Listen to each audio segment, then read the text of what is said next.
So if we look at this one, they say to us in the diagram below, the equation of a circle with center N is given to us as follows. And QT is a tangent to the circle at T. T and P is the diameter of the circle. And the point P lies on the circumference of a circle. And this is our nice sketch which is given to us. Now the first question says, please write the equation of a circle in center form. So now that the equation is in the center form, please write down the coordinates of the center as well as the radius, or rather the length of the radius of the circle, which is NT. Right, so let's go to the whiteboard and easily destroy these two. So the question is, how do we take the equation from standard form to the center form? Well, the answer to this question is completing the square, okay? So how do we complete the square? Well, we take the x's and group them together, take the y's and group them together as well. But we are going to focus on this negative 4x. So how do we focus on it? Well, easy. We are just going to take half multiplied by the coefficient of x, and we square this. But of course, if you add this, you have to subtract it as well. Why? Well, so that the nature of this equation is not compromised. In other words, so that you don't change the equation. And then you still have your y squared. You still have your 2y. Then you come back again and focus on your 2y. So how do you focus on it? Well, easy. Once again, you say half multiplied by the coefficient of y, and you square this, of course. And if you add it, you have to subtract it as well, for the reason that you now know. And we still say minus 13, and everything is equal to 0. That's fine. So now it's time to simplify. So we have x squared minus 4x. Well, half by negative 4, it's negative 2. And negative 2 squared is 4. And then we have y squared minus 2y. Then we say half times negative 2, it's negative 1. And negative 1 squared is 1. And of course, we still have our negative 13.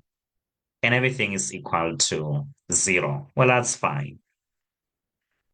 And then from this point, we are just going to focus on the first 3 terms. Come back again and focus on the first 3 terms. So we want to factorize these 2 terms, all right? So it's a quadratic equation. We open 2 brackets.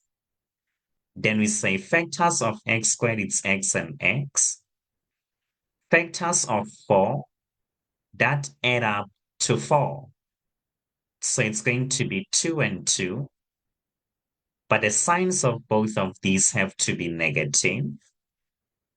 So since it's the same factor, repeated twice, well, I can choose to take it once and square it.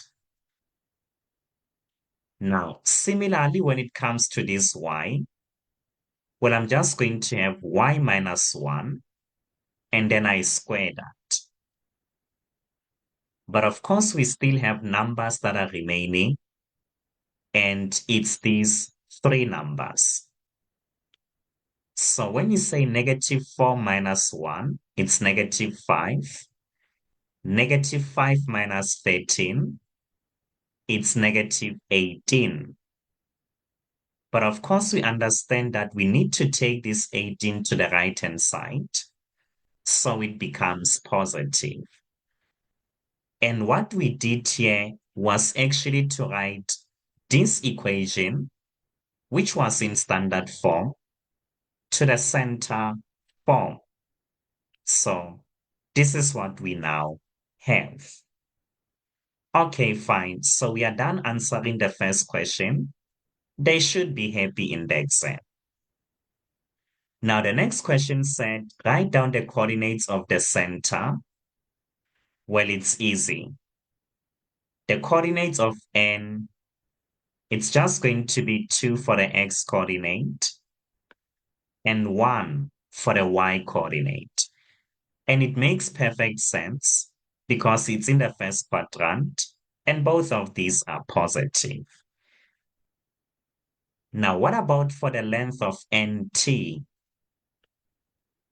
Well, NT is just the radius of a circle.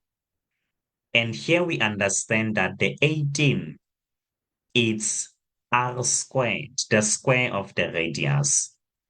So in other words, the square root of 18 is the radius of a circle. But then how would you simplify this?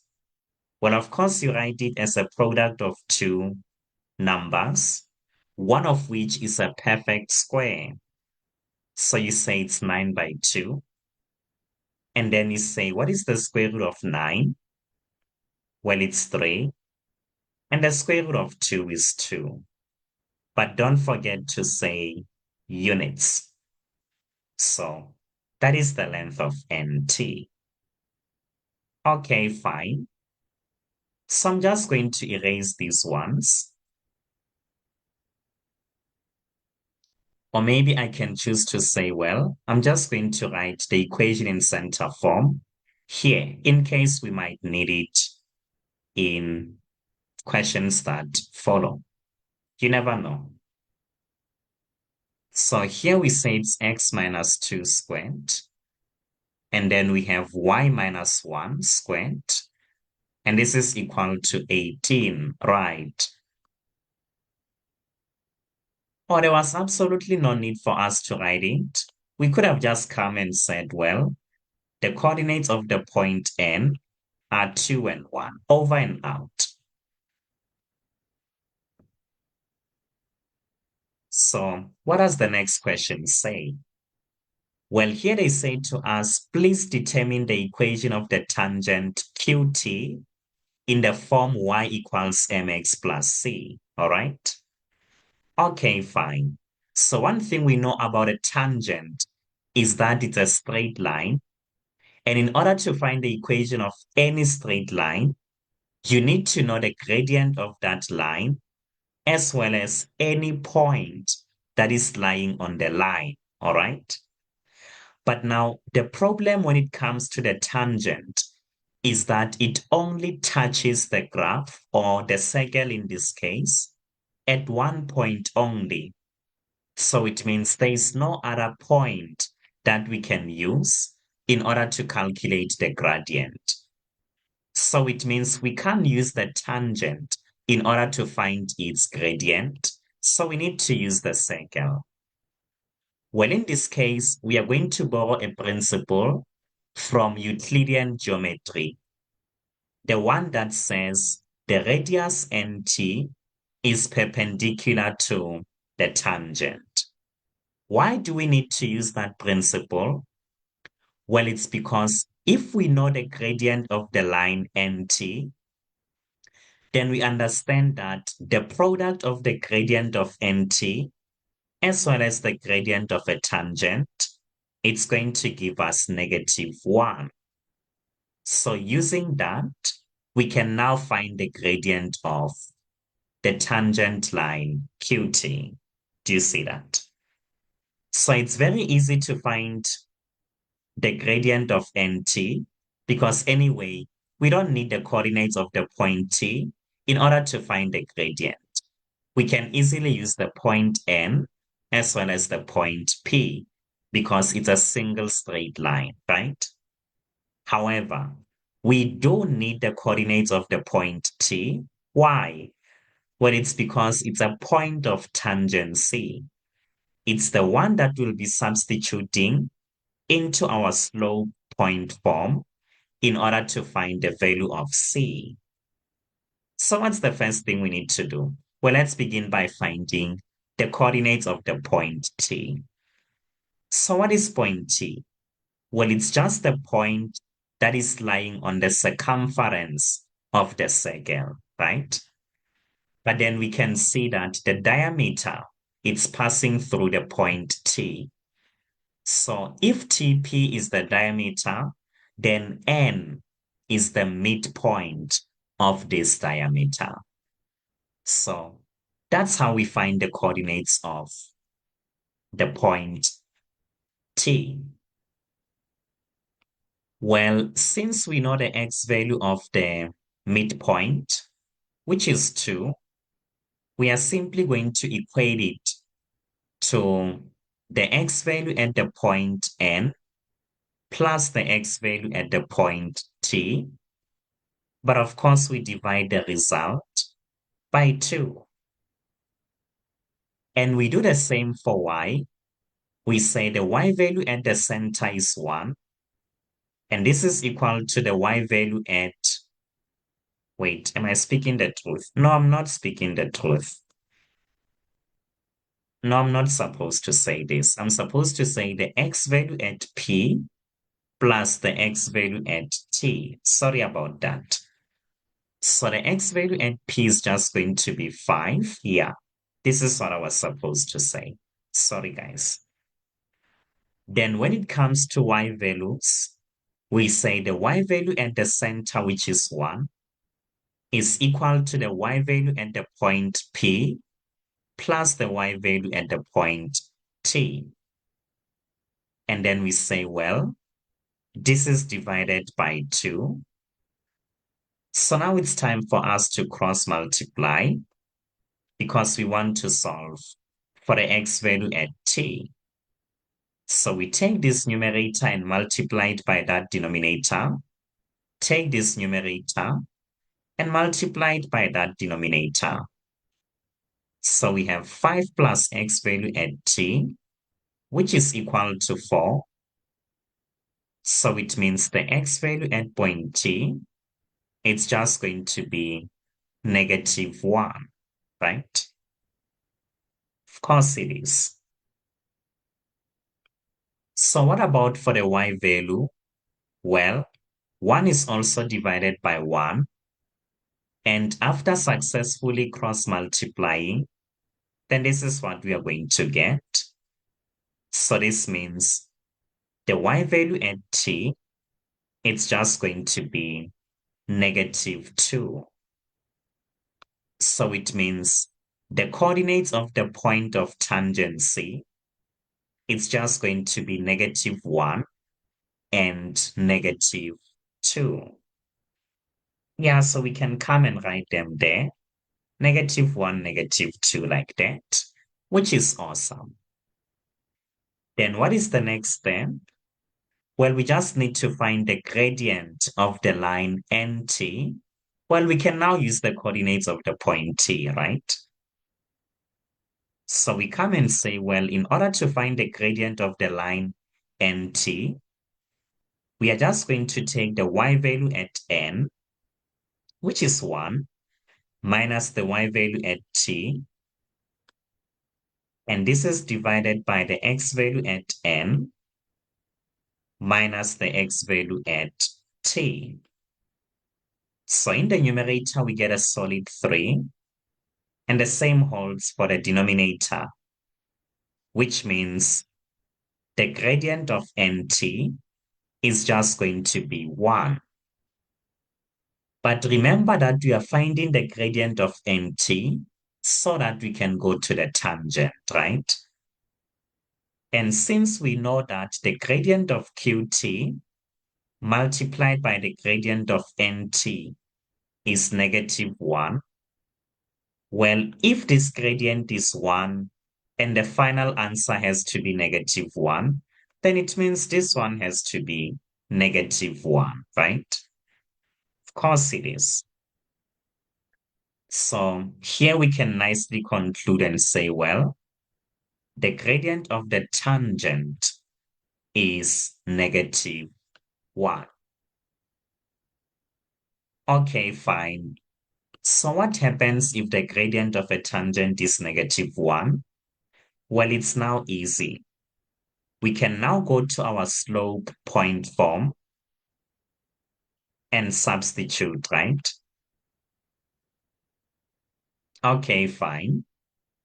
Well, I actually think we can erase the top part here. So let's erase this part.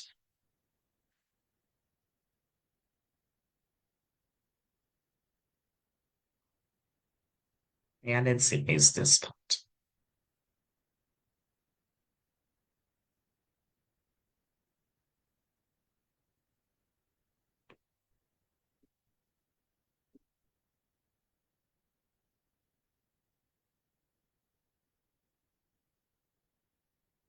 Right. So I'm just going to write it here. Y minus y1 equals m into x minus x1.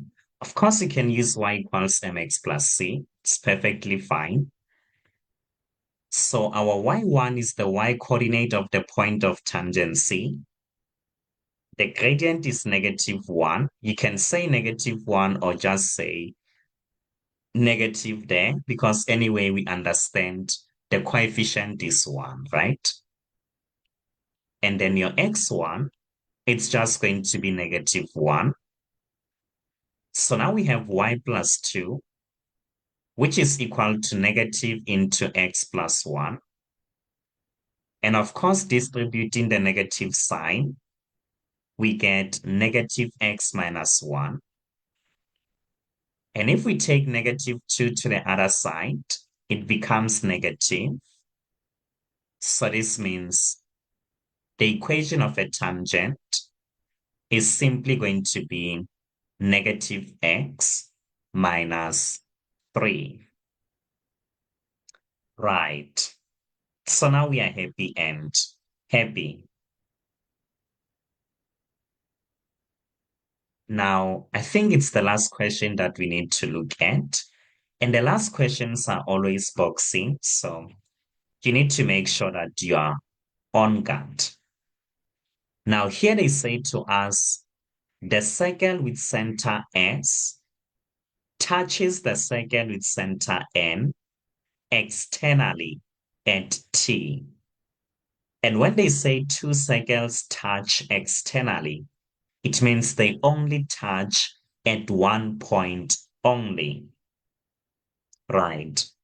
And if this is the case, they didn't need to tell you the second sentence, whereby they say QT is a tangent to both these circles. So even if you didn't know what is the meaning of circles touch externally, you now know. Because in order for QT to be a tangent to both, that's if the two circles touch at one point only. Right. Now, this is the most important thing. They say to you, if the length of NS, what is NS? The distance between the two centers of the circles. If the length of NS is 3 times the length of NT, then please determine the coordinates of S. And this is for 7 marks. Imagine. Well, we are analyzing, right? So let's go and analyze. Anyway, it's analytical geometry. So we need to analyze. Well, firstly, I would say let's make a rough circle. Oh, it's not going to fit here, but just to have a rough idea. So this is our nice circle. It's going to touch this existing circle at a point T, of course. And this nice circle of ours is going to have a center somewhere there. And the name of the center is S with the coordinates AB, which is fine. And the distance NS is the distance between the two centers. So this is how it's going to be. which is fine. And here we notice right away that the distance ns is actually going to pass through the point T. No, I wanted to say, what do I want to say? And that's a very good question. But I forgot what I wanted to say. But this is ns, guys. I'll remember it if it's important for you to know. Right, so this is what we are having, all right? Okay, fine. Yeah. I think we should erase this part as well. And I'm just going to write the equation of a tangent here in case we need it.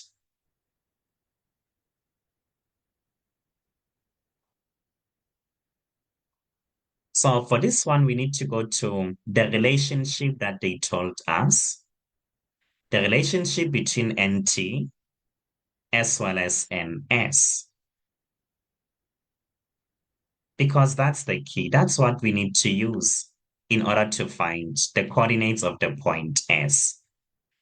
Remember they said to us, NS is 3 times NT, right? And one thing we know about NS, in order for us to find it, that's if we use the distance formula, right? And if we use the distance formula, we're going to end up having a square root. And since we don't want to work with a square root, then it's much better to square what we have. So in other words, if NS is 3 times NT, then it stands to reason that NS squared is equal to 9 NT squared. If you square on both sides, of course, that's what you will get. Okay? Right. But then the question is, how would we calculate NS squared? Well, it's easy. Remember, the order is not important. You can say the x value at S minus the x value at N, or you can say the x value at N minus the x value at S. It's not important, right? So in this case, I'm going to prefer to begin with the unknown. So the x value at S is A minus the x value at N, but it's going to be 2 and you square this. The y value at S is B minus the y value at N, but it's just going to be 1, and this is squared.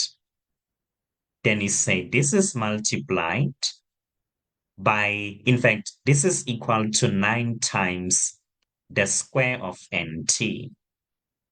But remember what is NT? NT is just the radius of the circle, right? And we said the radius is the square root of 18. So if you say the square root of 18 squared, it's exactly the same as having 9 times 18. And if you press your nice calculator, 9 times 18 gives you 162. But then if you look at this, you see that it's a very nice and beautiful dead end. Why is it a dead end? Well, it's because you have one equation, but this one equation has 2 unknowns. So the question is, what crosses your mind every time you have an equation that has 2 unknowns? Well, it means you need to solve simultaneously. That's what has to cross your mind. But now the big question is, if this is your first equation, then which one is going to be your second equation? That's a very good question. Or rather, how would you find the second equation? Well, it's very